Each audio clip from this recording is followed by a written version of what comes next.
and dip already for TSM versus Cloud9. I feel like if I went to watch a League of Legends game, I wouldn't want to wear a mask.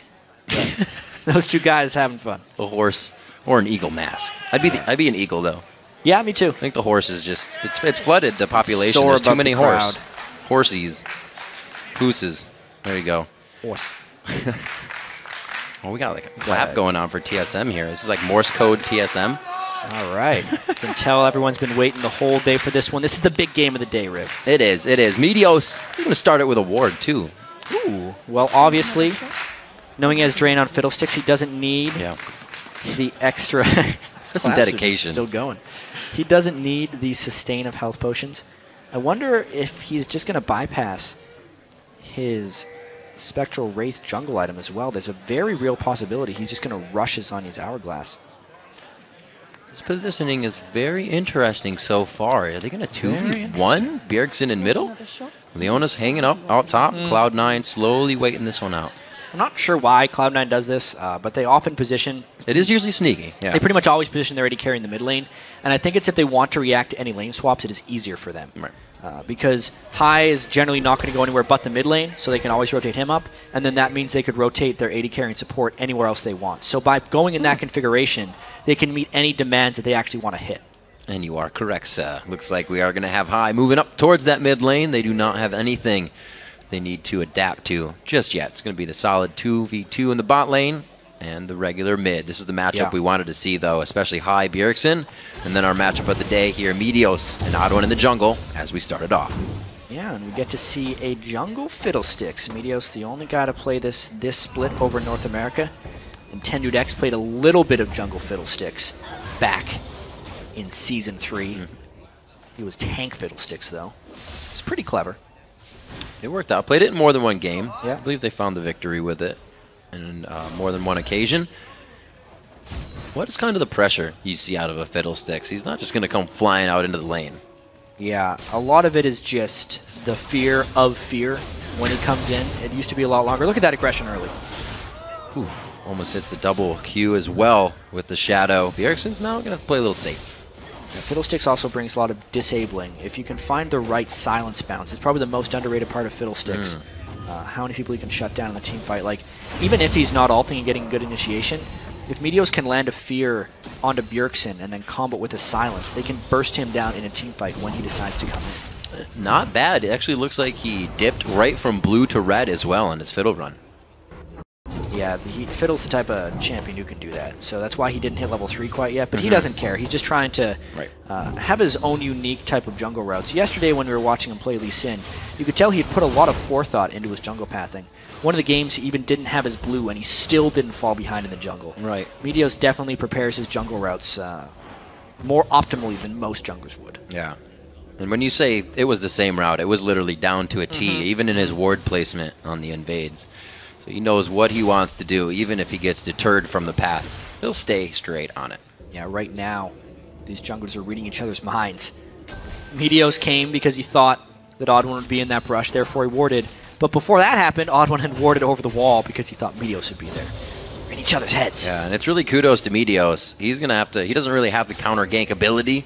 He sits on the outside, and they're going to watch him walk in. So to have the wards there and not have to really show himself is very good for his position right now. Fiddlesticks ganks are not that good, but they're also oftentimes just completely underrated. It's not like he has no impact whatsoever. Having just a ranged auto attack with red buff is sometimes enough to secure a kill. So true. 4 minutes into the game. We'll see if any of those get transferred in the bottom lane. Not to be soon. The junglers will back, so we don't see the use of any of those buffs just yet. We'll see what those first buys come to be as this bottom lane shows 6 favor CS for Wild Turtle. Yeah, at the moment, Caitlyn Annie just outranging them on both accounts. Annie, longest auto attack range of any support in the game at 625 against a Leona who is a melee champion. So unless Cloud9 wants to kind of commit into TSM, they're basically stuck just getting harassed down little by little. Meteos backing, prioritizing a pink ward already so they can start to gain control of the map quite early. Yeah, heavy warding by Meteos, which is rather interesting on Fiddlesticks. He's basically just going to be farming until level 6, I think, so it increases the priority that Cloud9 has on Vision. They do not want the Odd One to swing a lane as important as mid, which is where Odd1's going to be going. Let's not make any mistakes about it. So therefore, Cloud9 and Meteos specifically wants to keep High safe with wards, since he can't necessarily keep him safe with jungle presence. Meteos already picking up that sweeper as well, possibly thinking he'll hit 6 out on this run, give him a little more of an advantage with that ultimate to get in. We'll have to see. These guys definitely feeling each other out so far.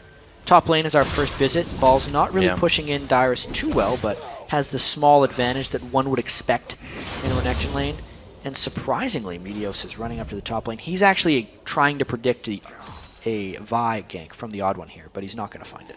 They have a good push on the lane, so it would be a nice read. But like you said, there's no worry for Dyrus, so the Odd1 will not be there to have the he's gank. Found the pink ward. That is big right there. Meteos thought that pink ward would last a very long time, but Odd1 decided to ward that brush, and he gets rid of it.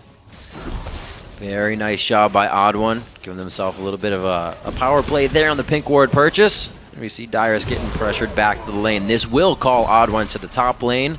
Everybody's fending for themselves right now. Yeah, very interesting move there. Wow. By Meteos to just walk up. He was basically trying to make Odd1 show himself. A little bit of miscalculation there where he would have been. Great calm play by Dyrus. Got to give him credit there for not going too hard on the kill. Would have got himself killed. And the first blood is still yet to be had as we approach 7 minutes. These teams giving each other quite a bit of respect in the lanes as Bjergsen tries to force out high, but he goes in. Counter. He gets them right back to his shadow. Goes for the death mark. It does not spike enough damage with the ignite stopping. Well, that was interesting to say the least. We knew that mid lane was going to be all about the kill. As soon as Bjergsen's silence chain had ran off on High, he decided to counterattack, but just not quite enough. I think one more auto attack and High could have had him, but Bjergsen made his retreat. That's just some mechanics in mid lane on both ends. I have to see if the ignite is actually used from Bjergsen, and Odd1 here. High's everything is down. Still a slippery champion, but that could be a focus. Yeah, this means High actually has to play on his back foot for quite a while now.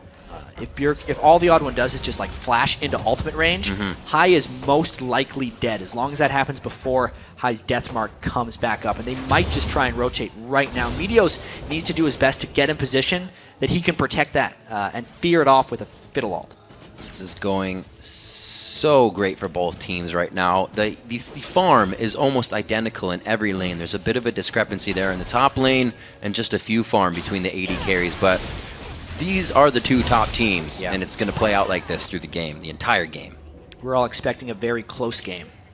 This has definitely been a slightly slower start than we may have expected. I think that comes from Meteos picking Fiddlesticks. It slows down the early game for the most part. He is now waiting and just hoping to get a Fiddle ult off for a counter gank right now.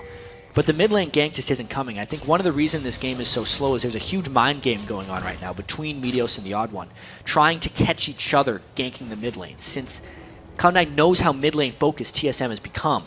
Yeah. And Meteos just wants to catch the Odd1 trying to help. He may have done it here, though. See what they can get themselves into. Hiding just off in the wing. That's a level 6 Meteos. They're going to get the fear down. The silence goes out. There may not be enough damage here on the follow-up, but that could be enough for Dragon. Yeah, Meteos deciding not to ult there, instead just drain and force the flash away from the Odd1. And that will help High not get ganked, because Odd1 can no longer pull off the flash assault and battery. So I just say the mind games continue so far. Still no big set of action, but that mind game goes to Meteos, which means now Cloud9 may have an opportunity to make a play. Well, Jad, it's no coincidence that these two teams are in first place. They're the biggest scrim partners for each other.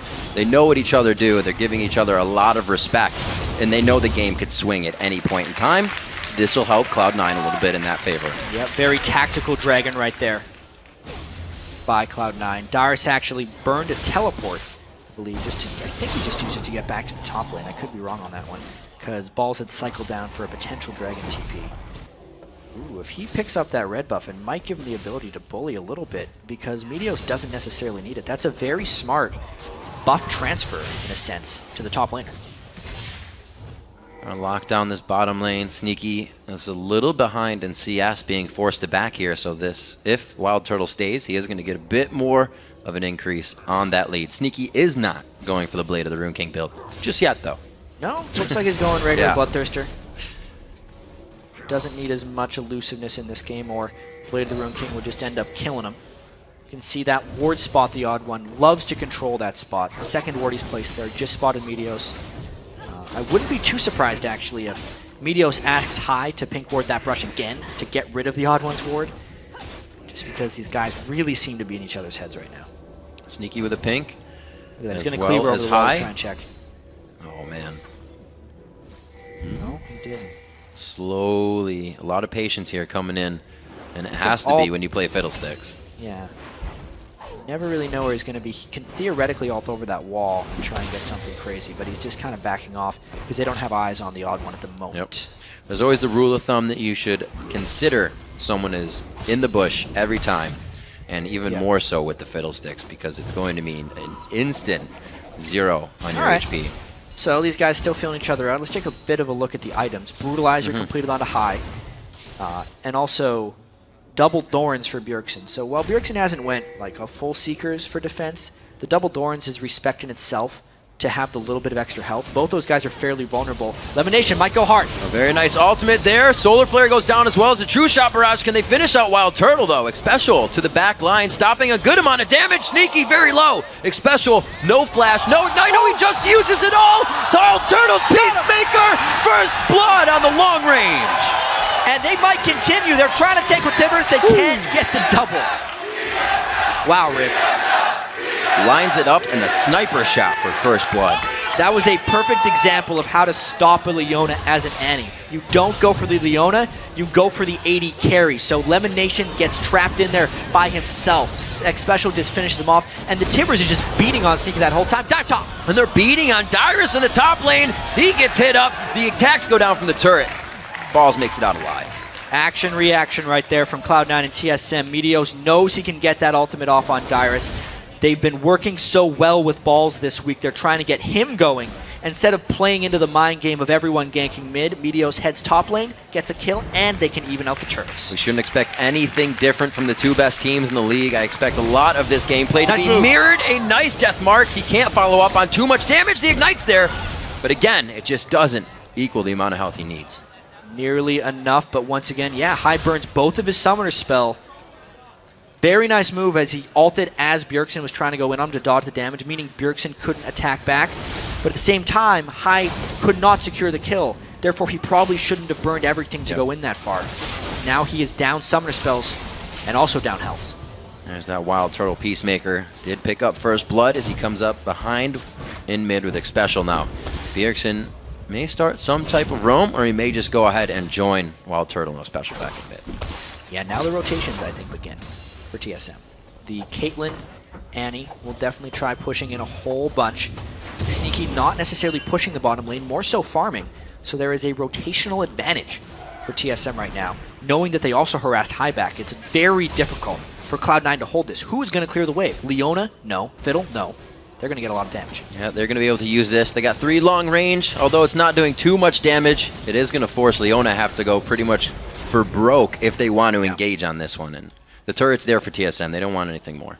Yeah, they got a decent chunk of damage. They're going to be back to that one fairly soon. The next point of contention is going to be this dragon. It's going to happen in about a minute and a half. I think Balls is very much wanting to hit level 11. He's 10.5 right now. If he can get level 11 before this next fight, I think Cloud9 could absolutely control that zone. And this dragon is also more valuable than the last one. And the game is tactical as this one. A small Goldie like that can pay huge rewards. Small Goldie right now is in favor of Wild Turtle. That kill, the Bloodthirster already charging, so the ace in the hole, a better finisher now than it was before. Sneaky's actually going to start stacking his. He just purchased that. So again, these guys are staying very mirrored across the board except for what we just saw. I'd have to say, every member of Cloud9 has actually purchased a pink ward at this point in the game. That's a good point. More damage coming down on the mid lane. They're definitely trying to get some of TSM's wards out, so Lemon Nation can roam and get some good ults off. Also, because Fiddlesticks is more ward reliant than most other junglers. Whereas Vi can brute force a gank through a lane if she does like a flash vault breaker, Meteos cannot. They need the pink ward control so that he can find positions to attack. Teleport is up onto Dyrus. Looks like we have Here comes the Dragon control. Wait for the defense on mid turret, but you're right, it is going to trickle down towards the Dragon, and the pink ward is going to be able to be taken out here. And Cloud9 is going to set themselves up. Yeah, they're going to want to go straight on this because Dyrus is pushing the top lane as quickly as possible. They're going to be daring TSM to come in. There's the initiation! Oh, the flash Vault Breaker going in from the odd one, and then he does the Assault Battery, but he is in a 2v1. Down to the bottom of the screen, they're trying to zone out the entire team with the Crow Storm, and coming in with balls. Got him with the True Shot Barrage. It's going to be a walk away for High. It's going to be Dragon. And the rest of Cloud9 just walked towards TSM, and they had to retreat. It is now a 5v3 near the Dragon. TSM trying to take the mid turret as compensation. I think they'll get it. This is going to be good for them. That was a very interesting initiation to be going in onto High. Did not work out for TSM, and they got to rethink that one as Cloud9 pulls a bit in the lead. I would love to see the other side of that fight where Cloud9 just walked through the majority of TSM, but it was really just not wanting to deal with the Fiddle ultimate and the Renekton ultimate, just pushing the rest of TSM back. I'd say the odd one got a little antsy with that initiation. There was no follow-up there because they had to watch out for everyone else. Watch Balls, Lemon Nation, and Meteos all fly in over top of X Special. Turtle and Bjergsen could not counterattack, which then meant on the backside, Cloud9 could finish off the rest of them. A very crisp zone control fight there by Cloud9. Very interesting. They even saw Meteos taking out the pink ward just before the engagement. Odd one wants a little bit more. Gives a quick punch to Lemon Nation, and they back out of this engaged. Looking at Lemon Nation, actually hasn't built up that coin to the talisman whatsoever, but the Moby boots keep everything, or sorry, Special. Yes. Keep the Moby boots running. He's going to be trying to just get in stun rate at that point, whereas Lemon Nation hasn't been going for the gold generation whatsoever. He's really worried more about just getting tank stance as quickly as possible and then trying to get the gold off of objectives and kills. So far, so good for him because they have controlled both dragons. And with Cloud9 slightly taking a lead here, we see sweepers being used a bit more. TSM has not made that transfer over just yet, but that also is catalyst for that Fiddle. Yes, it speaks to the Fiddlesticks and the importance that Cloud9 is putting on vision denial, almost more so than vision acquisition right now. It is more important that Fiddlesticks is not seen than Fiddlesticks sees where the enemy is. Therefore, 3 sweepers this early, despite not having huge map control. This little play by Wild Turtle. He's getting as much aggression in as he can this game. He actually, earlier in the mid turret, walked right in front of Lemon Nation and taunted him. Yeah, and he's definitely showing the rewards in the CS column right there. 175 highest in the game to 136. So fantastic farming from Wild Turtle. But now the split push begins from High. We just saw Bjergsen even doing a little bit of roam of his own, putting on that hard hat and getting in the jungle, but this allows High to be in the bottom lane. They're trading back a little bit of global gold there. This map is going to be opening up a fair bit now, which makes the ward control even more important. Top turret down for TSM, bottom turret down in the other. Exactly. At the moment, it seems like High is stronger than Bjergsen, and Renekton is stronger than Dyrus. Right now, it looks like it's Cloud9's time to try and make an aggressive move as they push mid. Yeah, sneaky Meteos on one side with Lemon Nation the support on the back, and I like what Cloud9's doing. They're not just putting everything up front. They have High on the side, trying to do a bit of pinching. All right, 3 turrets on both sides. The map is about as open as it gets in the mid game here because the gold is even. These games can go in almost any direction once you get to this point. There's much more open field now, so if anyone tries to push lane, it's inherently more dangerous. Team fights also stretch longer because there's nowhere for people to run away. And whoever makes the next move, it just means it's even more swingy because then you're taking down second-tier turrets and so on. So these are always very interesting games when they reach this point. Looks like the entire map is getting warded up right now. Neither team is letting that go to waste. We see the pink wards still coming out, both from the odd one and Meteos, but Cloud9 actually has more members buying up pink wards than just the jungle. Oh yeah, absolutely. Blade of the Rune King's going to be trying to get finished by High as well. Zhonya's rush was in fact what happened on Meteos. Yeah. No surprise there. A little bit more potential to get in the fights and be danger. Yeah. Mainly so he can put himself in silly situations and let the rest of his team follow up, which is kind of what Cloud9 excels on sometimes. See if he can make those plays. I haven't really seen a Crow Storm be the change of a fight yet. They were able to get a good engagement down onto Dragon, but it wasn't a full fight of both 5v5. Just TSM running away. Exactly. Yeah. A little bit of a turn tail. 20 minutes into the game, a 2,000 gold, 1.6 actually.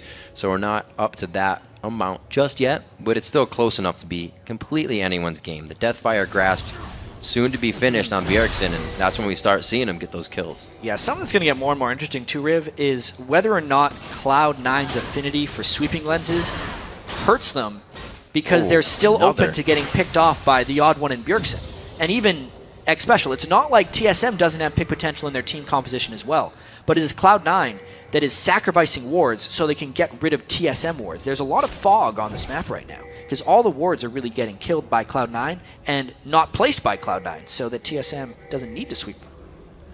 Interesting pink ward placement after the mid turret goes down. Cloud9 really owning their own half of that bottom jungle. Yeah.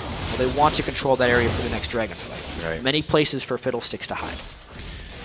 Very good point, and we will see where Meteos is. He's seen by a ward right now, but you see he takes a bit of a different path than the team, and they know that he takes a different path. The Zhonya's comes out, and they waste a good bit, but is it going to be worth? They turn around the fight once again, and it's Deja Vu in the same spot. Who's going to turn tail on this one? TSM has already lost X Special. Yeah, the answer is it's not worth it to go in and try and stop that Zhonya's, because that's exactly why he wanted to complete it, so he can be in bad situations and still let his team capitalize on that. X Special flash to get the initiation, but then had no retreat, and Meteos' team went to back him up. Always having this man down. TSM keeps adapting. They say, we did lose something, but let's try to move, and they go for top. Yeah, this is a good move, because they know that Cloud9 would want to cycle around the dragon anyway, so they can then trade an inner turret for a dragon, which, if you're actually picking, would you do this normally? The answer is generally yes. Yeah, absolutely. Team Solo Mid keeping their head in the game, making sure that gold stays relatively close, and High is going to do what he can to push the mid lane. There's so many things that Cloud9 is prioritizing, but they're able to do them at the same time. Yeah, these guys not necessarily fighting each other, but definitely trading a lot of map resources. Finishing this turret might not be possible. It's very dangerous for him. Oh, he gets locked up. He didn't expect Bjergsen to be there, and it's going to be big damage as High goes down. So overstaying is welcome so he can finish the turret. He would not have finished the turret if he didn't fall back. Now, overall, the gold gain from the turret is greater than the death, but the question is, what does TSM do while High is down? They are now gaining control of the Baron Pit. That is very hard territory to fight over, and Cloud9 loses it because of the death. That ace in the hole to start.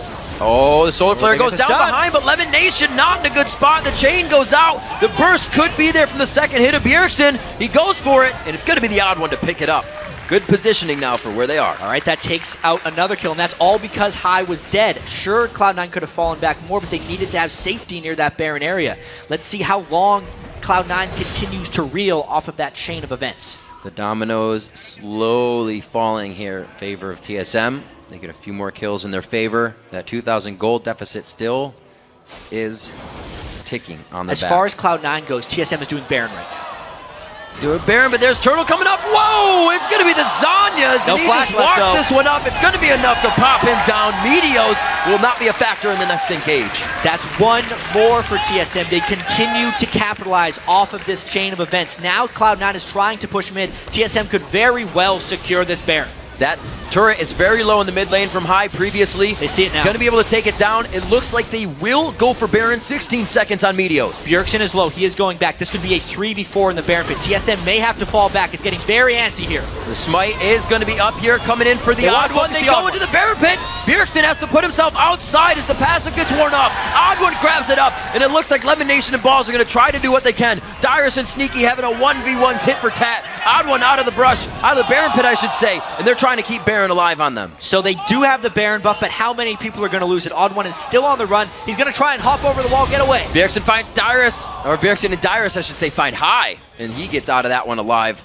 Everybody limping away from this one. Still a slight engagement here going on between Balls and the odd one. He has that Baron regen. A quick shield to put it on. Here comes Leona. Lemon Nation from the side. He gets the Vault Breaker over the wall. The rest of the team still trying to fend them off. And the fight just goes on and on, Riv. How long will TSM run away? Looks like this could be it. I mean, there's a blue buff. Somebody might want the blue buff, chat. But the Baron is still taunting them. That buff is just going to crush Cloud9 if they stay here. There's too much regen on TSM. Oh dear. So that was a lot of cascading events that happened off of that one. It was good of TSM to focus the Baron and take the results afterwards. They did not lose many turrets. They did secure the Baron, and they only focused one death. Overall, good job by TSM. So breaking things down here and slowing them down a little bit. We take a look at that jungle matchup, a Rumble in the jungle, a Fiddlesticks versus a Vi, and it's Meteos is being focused now. He's not getting enough time to ult. Well, if the team is scattered, then Fiddlesticks doesn't necessarily have setup time. It's not so much about him being focused, it's that TSM just caught him in bad positions. Right. You know, Odd One is using his assault and battery very much on him, and he's an absolute priority as far as that goes.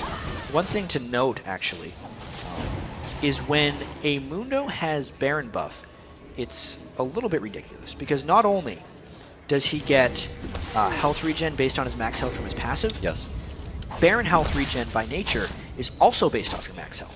So it kind of doubles in the sense, since Mundo always builds so much max health in general, he just takes it to absurd proportions once he gets that Baron buff. It's kind of like a Baron and a half. Yeah. Works out nice. You can just leave your W on once you have Baron buff on Mundo, and you will not leave full health. Get down at the 80 carries. We see Wild Turtle really consistently in this type of aggressive play. Wins the lane at 1-0 and 2, and he is 60 CS above his lane. Wild Turtle going to be hitting that last Whisper pretty soon. He's going to want to cut through balls. That'll be a very, very interesting duel if they can find clean initiations. But just based off the way TSM found that last fight, you know, these teams aren't the type of teams that just agree to fight 5v5. They're always going to be looking for that slight edge. Cloud9 tried to get the turret, took one death. What did that lead to? It led to a complete chain of events. It meant Lemonation got caught out top, which meant that Meteos then had to check. Then he died, which made the Baron fight, which made the push mid. It's not like they're just agreeing to meet in these places. It's always an action and an adequate reaction. Yeah, there were 3 people, like you said, that went down off of that. TSM is controlling the map very well with communication and movement. They're just not looking for champion kills here. There's actually not a lot of those to be had in the game just yet. Blade of the Rune King has been finished, obviously on high for a while, but that's where he's been sitting because of this Hex Drinker coming in. Obviously the Brutalizer for the cooldown, but Bjergsen gave him a hard time in lane.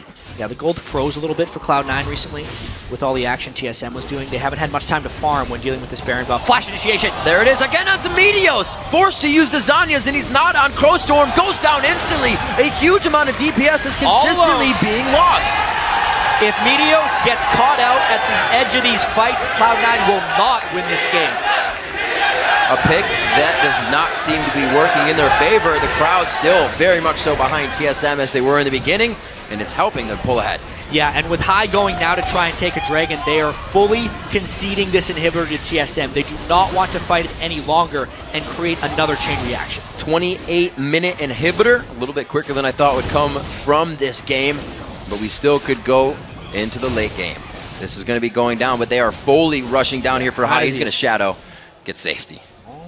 Shadow's just been used. They know where he is. They're going to be chasing him for a little while. Let's see how slippery High can become. We'll see how much Cloud9 can work off of this if TSM decides to kind of tunnel run on him. If he can bide some time, they can get these lanes pushed, and Cloud9 could start getting them out of their base. Side against it. Nice pathing by High to get out of there. And it's one of Cloud9's hallmarks, actually, that they gonna have to lifesteal for a little while now. That Cloud9 can keep the gold even regardless of when they start making mistakes. Even though they suffered deaths and lost 2 turrets there, when they made the call to get the Dragon, it helped equalize the gold. They're only down 1,500 gold, despite forfeiting a Baron and losing a couple team fights in a row. Meteos kind of has to go into sneak mode now. Being seen pretty much means his death. He's got to be much more careful about where the Odd One finds him. That jungle matchup has definitely trended towards the Odd One in the last few fights. First few fights, Meteos was out mind-gaming him. Nice wards, burned the flash on Odd One, controlled the dragons. And now that Meteos is having to use his Zanyas defensively while he's not channeling Crowstorm, has been very detrimental to Cloud9's overall success. Let's see if they want to go for a fight here, though. A little weird on the positioning. Oh, the Talisman of Ascension. Can they find him? Here no. comes. Meteos is not ready, but he is going to be able to get the ult in this time. He comes in. The Crow Storm is in the fight now, and it's going to be pushing TSM back. They still drop 2 members immediately of Cloud9 with only Xpecial going down in the fray. So overall, a 1 fight by TSM. Let's see if they turn around now. Balls does not have too much longer on that Renekton ult. That chain missing. Really, everybody's just looking for the next mistake here. Somebody to go outside of their boundaries, and it's not going to happen. Everybody plays it calm, gets their composure back, and we're going to get some wards cleared out. So we really got to see there the resiliency of the TSM lineup. Even though Meteos did channel a fairly good ultimate inside with balls there, they couldn't get much damage out. High went all in on Wild Turtle, came up with nothing. The QSS stopped the death mark right as it went in. And that is a troubling fight for Cloud9. It actually tells TSM they could win this one. That was a close to ideal team fight for Cloud9. Yeah. And TSM still came out on top 2 for 1. We got to see the Crow Storm, and it did not prove to be what we thought it would. The Quicksilver Sash bought out by Wild Turtle so he can keep himself safe from whatever Meteos tries to throw at. Having 300 farm, 30 minutes on 80 carry is quite high. Dyrus is going to be able to escape. Since he stole that blue buff, his ultimate's on a very short cooldown, 50 seconds more, and it'll be back up again. But the Baron is live. See what Cloud9 can do. We kept hearing in the beginning of this game that everybody gave Cloud9 the stronger lanes. Right. And that was usually with Meteos helping them. He wasn't doing anything up until 6 this game, so it looks like TSM came stronger in the lanes this game. Fiddlesticks is a slightly different pick, and also Wild Turtle did so well. Yeah, really came out on top. In lane against Sneaky Elimination. At this point, though, Cloud9 is put in a very awkward situation. Knowing that Dyrus' Mundo has a teleport up, normally the play to stop that is Cloud9 would go around Baron and then force him to come in. But since Cloud9 is the weaker team, they don't want to posture around Baron. So I think if TSM plays their cards right, they can either secure an inhibitor for Dyrus or a Baron for themselves. Cloud9 does not have a lot of good plays here to make. It's got to be on their terms, and even when we saw it on their terms, it was still a stretch of a fight. They only got Xpecial because he threw himself so far into the back line. 3,000 gold lead has been accrued here. The Mikhail's Crucible is out, so even much. whatever. QSS on Bjergsen, QSS there, and a fight in the Baron pit with Baron up! There it goes, True Shot Barrage comes through, the Solar Flare, Meteos coming in from the backside, can he get there? Odd one, feared up, he's going to be taking a lot of damage, but Meteos goes down to the blink of an eye. Sneaky on the backside, has to shift away, and he can't put DPS into the fight. Xpecial goes back in with the Flash, and the Ignite still up. Wild Turtle taking down Ezreal. High goes down as well. Team Solo mid, almost AC9, but take the Baron. And the TSM chance coming out 4 for 0 right there for TSM in the cleanest fight they have had yet. With the Baron, they take a commanding lead in this game. 33 minutes in, they're going to look to push. Taking one more look at this fight, you can see Lemonician tried to go into the Baron because this was the best fight they were going to find. Meteos, though, gets exploded by Bjergsen. Watch this burst. Bjergsen is waiting for him. They stun him with Annie and burst him out.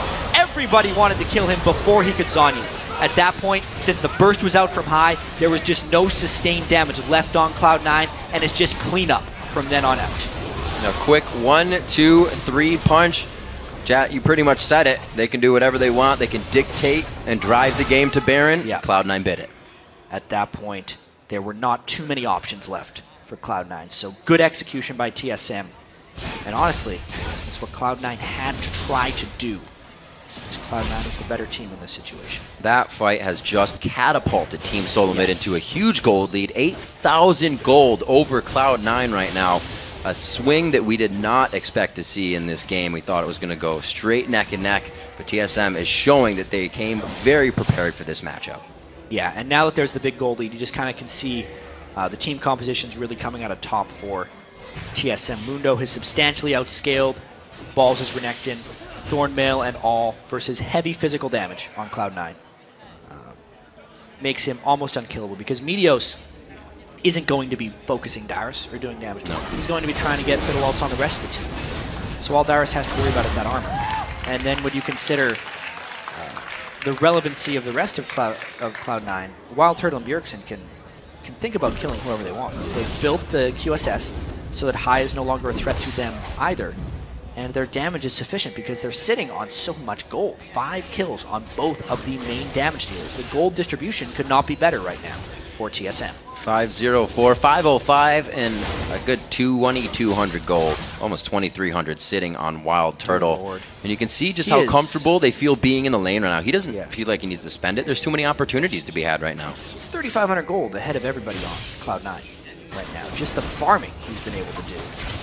He's actually saving up for an Infinity Edge right now. Yeah. It would nearly cap off his build. But at the moment, since they have the Baron buff, and as we talked about, close to untouchable nature, they're going to want this one. Cloud9 may try to flank from the back and have one last fight. Here it comes. Solar Flare, dead center of absolutely nothing. TSM is going to be able to pretty much waltz around this as they recuperate to what's going on. Oh, half health from one ace in the hole. That is not what you want to see coming down in damage. Level 17 Wild Turtle means that thing hits pretty hard. It's hitting for 1,183 before armor is taken into account. Just the one spell. And that's before his Infinity Edge Riv. The game has just seemed to slide in TSM's favor. We kind of said that it was slow picks for Cloud9 coming in after they saw the LeBlanc. Maybe they were not expecting that. Well, Cloud9 needs to wait on the Leon Ultimate before they can try this again.